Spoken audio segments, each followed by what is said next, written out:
A few years ago, I learned a very valuable lesson. A lesson that I think about quite often, really. If I don't think about it daily, I'll definitely think about it weekly. And it's something that governs my approach to training to this day. The lesson is this: you are not done when you think you are done. Training is a weird thing. So you can go in right now and do a set of 100 reps on bodyweight squats. Keep it really simple. And you have the feeling after that 100th rep that you are literally dead. You have nothing left. There's a pump, there's lactic acid, there's pain, there's all these symptoms that you're experiencing. But I guarantee you, if you give it enough rest, you can go back and probably hit 100 again.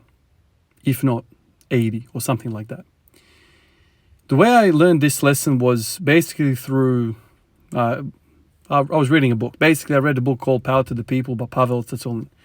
In that book, he talks about something called grease the groove or greasing the groove.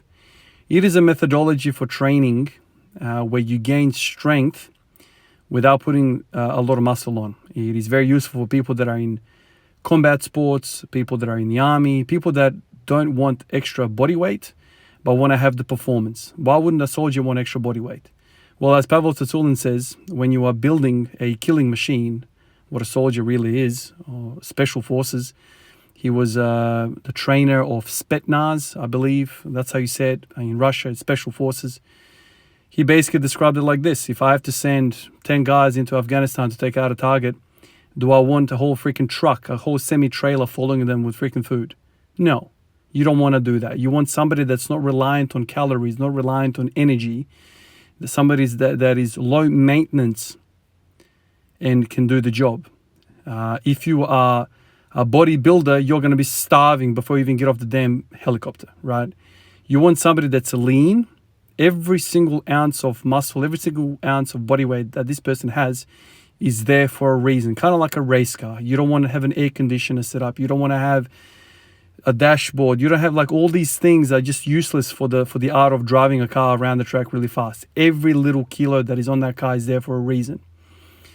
Greasing the groove is that. Basically, the way it is say you want to increase your push-ups through greasing the groove. The first step is to do a maximum effort push-ups, so your maximum count. Say you get 10, that's your absolute maximum. The protocol then is this: you do between 30 and 60% of that maximum repetitions. So let's say 3 or 6 repetitions. You do that many reps throughout the day in many different sets. So say you do 3 now, 3 in 2 hours, 3 in 2 hours, 3 in 2 hours. Throughout the whole day, you are doing 3 push-ups. While you're doing these push-ups, you're going to feel like this is absolutely wasting my time. You're not feeling a pump. This is the whole thing. You are purely avoiding the pump like the damn plague. You are avoiding the pump. The pump is the enemy. And you are there getting reps in with perfect form because you are not fatigued. And over time, you are just accumulating huge volume throughout the week, throughout the month, without, getting into that lactic acid, that whole metabolic waste product stage or state. What that allows you to do is basically get strong, really, really strong, really, really quickly. You guys can look up, but people are, putting on lots and lots of strength. And yes, you're putting on a little bit of muscle, myofibrillar muscle, and not sarcoplasmic muscle. There's 2 different types of hypertrophy. But most importantly, what's responsible for those for those strength gains is the neurological side of things, the CNS, the motor neuron anagram. The pathways get so proficient because you're practicing a skill over and over again, and you get good at it. So when I read that book, I didn't immediately jump into greasing the groove. What I wanted to try out, and this is what the lesson came from for me, later on confirmed by greasing the groove, was, okay, so I went in one night. This is way before Squat Every Day. This is like a couple of years before that. I went in one night, going into the shed, I did a whole bunch of pull-ups. I did a whole bunch of pull-ups. And at the time, I was a fair bit lighter, and I could crank out. At the time, I was caring a lot about pull-ups. I did 17 or 18 pull-ups. I just crank them out, bang, bang, bang, bang. Not the greatest form, but I just got up there, right? And it was like, the last few, I was there hanging. I was there using body English. I was doing everything. So it was like the last bit of energy that I could get. I was done. So I went to failure on those pull-ups. So, I did the session, blah, blah, blah, did that, walked back in the house. 4 or 5 hours later, I come back out of the house and I'm like, I wonder how many I can do. Do you think Pavel Tsatsouline is right about this? So I went back into the shed, and I jumped up, and I got like 16 or 17 pull-ups, right? So my performance returned basically to square one. I was not done. I was far, far away from being done. This is why I've titled this video, "The Pump is the Enemy." It's because when you have a pump, certain things are inhibited. I don't understand the science completely, but I know that once you engorge a particular muscle group, it almost acts like a tourniquet. If you guys don't know what a tourniquet is, it's kind of like that strap that we put around people's upper arms to take blood. It's, an extreme version of a tourniquet is, with soldiers when they get shot, they get, a tourniquet put proximally or from that or closer to the heart. So above, say you get shot in the knee, the tourniquet gets put around the thigh to stop the bleeding, right? It's kind of like that. The engorgement of that tissue, of that fascia, of that compartment, I don't want to say compartment syndrome, but it's kind of like that. It's a compartment that gets filled with blood. And so then that pressure builds up, the pump, right? You're getting engorgement of that muscle. And fresh new blood and old blood, let's say the venous and the arterial, pathways into that compartment get obstructed because there's pressure in this compartment now. It's a bit sciencey, I know, but basically there's all these fascia, there's fascia that wraps us all, right? And this fascia is not flexible. So when we get a pump, the blood keeps filling the area until the fascia stops it, right? And so when you continue to build that pressure, eventually it's going to get to a point where you're going to have obstructed blood flow. With obstructed blood flow, you have obstructed nutrients and waste products leaving. And so sometimes, like today when I was doing the hamstring curls, I felt like I want to contract the muscle, but I had a pump and I can't do it anymore. It's almost like, I don't know, there's no electrical building blocks. There's nothing for me to fire that muscle anymore. And that's the reason a pump is bad. So today I went in, I was feeling crappy today. So I did like a short session, whatever. It took an hour or something. But I spent a lot of that time doing hamstring curls. And I don't know how many sets I did, like over 10 sets. And I had a mean old pump. And I kind of ran out of time. Left the house, went to do a school run. We had dinner, blah, blah, blah. Came back. This is probably now maybe 3 hours after, or maybe even 4 hours after the last set of hamstrings. And I came back in and I did 7 more sets of 20 kilos, right? 7 more sets I did. It's almost like I didn't train hamstrings today. When you think you are done, you are probably not done. We feel like when we get the pump, we're like, oh yeah, this is it, I've gone to failure. You have not gone to failure. Physiology has stopped you from doing more repetitions. This is where professional athletes have an edge because they have the time to do 1, 2, or 3 sessions per day. They continually come back in and hit it again.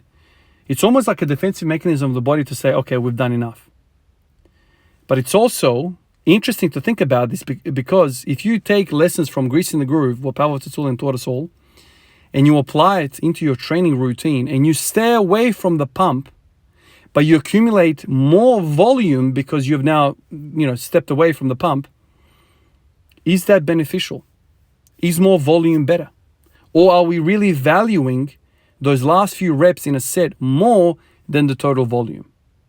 This is something that I find really, really, really interesting, especially in the arena of strength. We're not talking about bodybuilding. I understand with bodybuilding, there's things that happen in those last few sets. You want the pump, you want the lactic acid, you don't want all these kind of things going on that are produced when you're doing AMRAP sets and all that stuff. But in terms of performance, could we make an argument to say that total volume is better than doing less volume with these harder kind of sets, AMRAP sets? So if I say to you like this, 100 reps of hamstring curls at a fixed weight is better than 50 reps of the same weight on the hamstring curl machine, which are done with failure, right? We go to failure. It's something that I'm kind of thinking about because strength is not just a muscular expression. It's also a neuromuscular expression. It's a neuromuscular. So the nerves that feed that particular tissue coordinate themselves, those axons, they coordinate themselves in such a way to have that proper contraction. People think of technique and they're like, oh yeah, I've learned how to squat. It's not about your physical technique where your limbs go.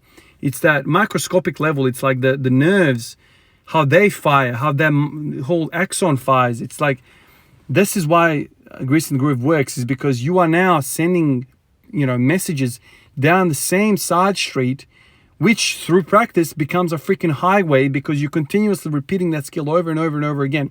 And your mind and your brain, your CNS, becomes so efficient at going down that path to play that particular skill, or to do that skill. You just become better at communicating to your limbs. This is really, really interesting. So today I wasn't happy with what I did in the training session. Came back a few hours later and I was able to do more. I'm now talking to you guys.